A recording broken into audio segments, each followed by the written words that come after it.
नमस्कार, चंद्रकांत भी भट्ट अमेरिका से। कोई पूछते हैं कि आप बालार्क क्यों तखल्लुस रखा है, वीडियो पर बालार्क क्यों लिखा है। बालार्क का मतलब होता है, वो संस्कृत शब्द है, उसका मतलब होता है सूर्य के संतान या तो राइजिंग सन। और हमारी जो ज्ञाति है उसका नाम है बालार्क। हमारी कुलदेवी है बाला माता और मेरे क्लासेस का नाम भी बालार्क क्लासेस इसके लिए मैंने रखा था। चलो आगे एक कहानी, सच कहानी आपके लिए कुछ ज्ञान देने वाली, पर्यटन के लिए, घूमने के लिए अच्छी है। ये सम गांव का नाम है सम, जैसलमेर से लगभग 42 किलोमीटर दूर स्थित है और अपने सुनहरे रेत के टीलों के लिए प्रसिद्ध है। परिवार के साथ छुट्टियां बिताने के लिए वहाँ बहुत सारी गतिविधियां आप कर सकते हैं। उसमें पहले जो है ऊँट सफारी, रेगिस्तान की सैर का आनंद लेने के लिए ऊँट सफारी एक प्रमुख आकर्षण है, जहां आप बच्चों के साथ रेत के टीलों का अनुभव कर सकते हैं। जीप सफारी मतलब यदि आप रोमांच पसंद करते हैं तो जीप सफारी से माध्यम से रेत के टीलों पर ड्राइविंग का आनंद भी ले सकते हैं। सांस्कृतिक कार्यक्रम, शाम के समय राजस्थानी लोक संगीत और नृत्य के कार्यक्रम आयोजित होते हैं, जो परिवार को सभी सदस्यों के लिए मनोरंजन कराने के लिए बहुत अच्छा होता है।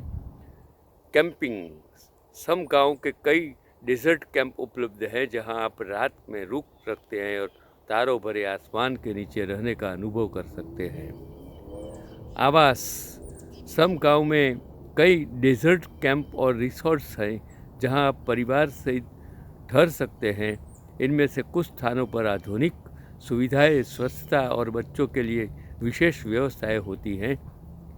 सुरक्षा और सुझाव के रेगिस्तान में दिन के समय तापमान अधिक हो सकता है, इसलिए हल्के कपड़े, सनस्क्रीन और टोपी साथ रख के। रात में तापमान कम हो सकता है, इसलिए गर्म कपड़े भी साथ रखना जरूरी होता है। बच्चों के लिए पर्याप्त पानी और स्नैक्स साथ भी रखना जरूरी है और किसी भी गतिविधि में भाग लेने से पहले स्थानीय गाइड की सलाह लेना और सुरक्षा निर्देशों का पालन करना बहुत ही ज़रूरी होता है। सम गांव में परिवार के साथ छुट्टियां बिताना एक यादगार अनुभव हो सकता है, जहां आप राजस्थान की संस्कृति, संगीत, नृत्य और रेगिस्तान की सुंदरता का आनंद ले सकते हैं। और सम गांव के बारे में अधिक जानकारी आप वहाँ की यात्रा का अनुभव जीवन में एक बार करके जरूर कर सकते हैं, ले सकते हैं। ये मैंने जो पढ़ा, जिसको घूमने की शौकीन है वो उसका उपयोग कर सकते हैं। एक और चीज़ जो मैंने पढ़ी कि क्योंकि बदलता विश्व है और बदलते विश्व के साथ, बदलते विज्ञान के साथ, बदलती तकनीक के साथ पूरा विश्व आज बदल रहा है, हमें भी उनके साथ बदलना ज़रूरी होता है। तो जो एक आर्टिकल्स मैंने पढ़ा तब वो आप तक पहुंचाने की मेरी कोशिश है कि इन तकनीकी उदाहरणों में हम आजकल कहाँ हैं वो आपको जानना ज़रूरी है। वो आर्टिकल्स लिखने वाले हैं मेरे अजीत दोस्त देवल भाई शास्त्री। तो मैंने सोचा कि अच्छा, मुझे लगा आप तक पहुंचाने की मेरी एक कोशिश है। अगर अच्छा लगता है आप दूसरों को भी भेज सकते हो। ये ज्ञान का सवाल है, विज्ञान का सवाल है, ये उसमें कुछ कमाने की बात नहीं है, सिर्फ ज्ञान ही ज्ञान है, विज्ञान है। वो आप पर छोड़ देता हूँ कि जर्मनी निर्मित कारों के अमेरिका में सफल होने का एकमात्र कारण यह था कि उन्हें विशेष कप होल्डर दिए गए थे। और अमेरिका में कार खरीददार अब औसत के बारे में इतनी चर्चा नहीं करते हैं जितनी पहले भारतीय किया करते थे। नहीं, वे इंजन के बारे में जानकारी प्राप्त करने के लिए तकनीक प्रेमी हैं। जर्मनों ने अध्ययन किया कि यह खाना बनोश लोग खाने पीने के शौकीन थे। यात्रा के दौरान भोजन और पेय उपलब्ध कराया जाना चाहिए और कार में पेय पदार्थ रखने की व्यवस्था की गई और मर्सिडीज शुरू हो गई। 70 के दशक में कोलगेट की केवल 2 किस्में थी, आज 35 किस्में हैं और बच्चे के लिए एक अलग किस्म है, जहां प्रतिस्पर्धा इतनी तीव्र है कि बाहरी लोगों के लिए बहुत कम अवसर हैं। कोलगेट आज भी चलता है, उस जमाने में भी चलता है, और जो बदलाते प्रवाह के साथ अगर सब कुछ बदलता है, वो कंपटीशन में आज भी बाज़ार में टिक जाता है, क्योंकि लोगों की ज़रूरियातों को समझना, उसके हेल्थ के बारे में सोचना, इनकी कॉस्ट के बारे में सोचना, सुविधा के बारे में सोचना, वो सफलता का शिखर अवश्य सर कर सकते हैं। डिटर्जेंट पाउडर सफ़ेदी की तुलना में दुर्गंध दूर करने में अधिक सफल होता है। जब कपड़े वॉशिंग मशीन से निकाले जाते हैं तो साफ़ करने से बेहतर है कि यह जांच लिया जाए कि कपड़े बदबूदार तो नहीं है ने, कपड़े में बदबू तो नहीं आती है ने। इसके लिए वो डिटर्जेंट ऐसा बनाया जाता है कि जिसमें बदबू नहीं आएगी।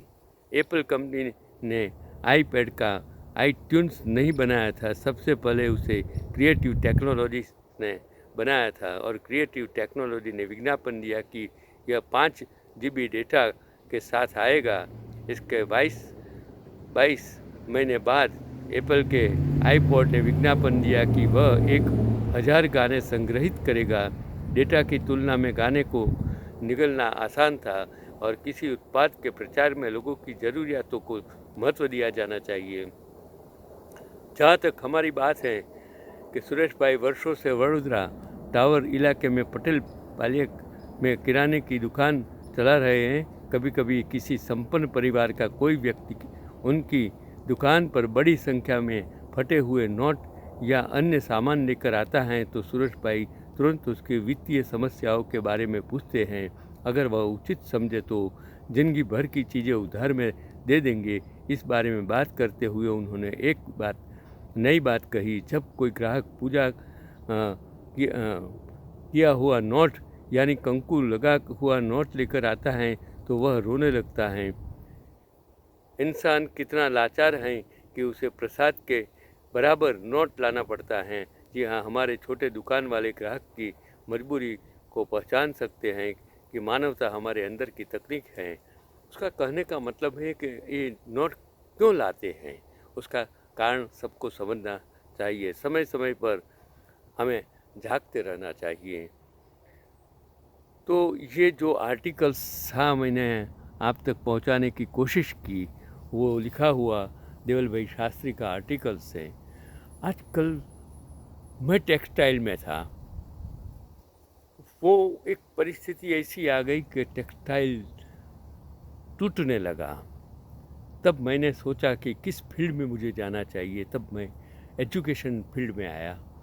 आज एजुकेशन में भी इतनी कॉम्पिटिशन्स हो गई हैं, लोग माइग्रेट हो रहे हैं, क्योंकि किसानी पहले पूरी कौम, पूरा समाज, पूरा देश किसानी में लगा हुआ था, लेकिन धीरे धीरे कुटुंब विभक्त होते गए।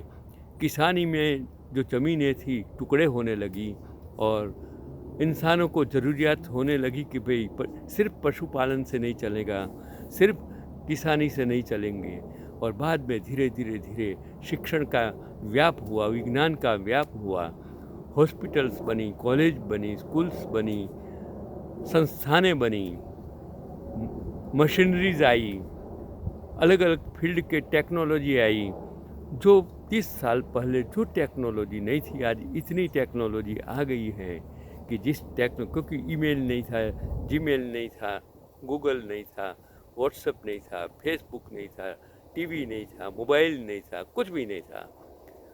इस शतक में और पर्टिकुलरली इस 3-4 दशक में जो टेक्नोलॉजी बदल गई है, उस टेक्नोलॉजी के साथ मैंने अपने आप को ढाला, क्योंकि मैंने 61 to 65 का साइंस ग्रेजुएट, जो आज के ज़माने में नहीं चल सकता हूँ, मैंने अपने आप को टेक्नोलॉजी के साथ अपग्रेड किया और अपग्रेड करते करते करते आज 80 साल की उम्र में भी आपके साथ वीडियो द्वारा ज्ञान बांटता हूँ, वो टेक्नोलॉजी की वजह से कर सकता हूँ। और टेक्नोलॉजी के साथ मैंने चलना सीखा, इसके लिए मैं आप तक पहुँच सकता हूँ। आपको अपने आप को अपग्रेड करने की ज़रूरत है।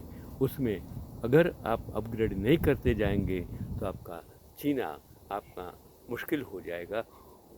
यही आज का पैगाम है।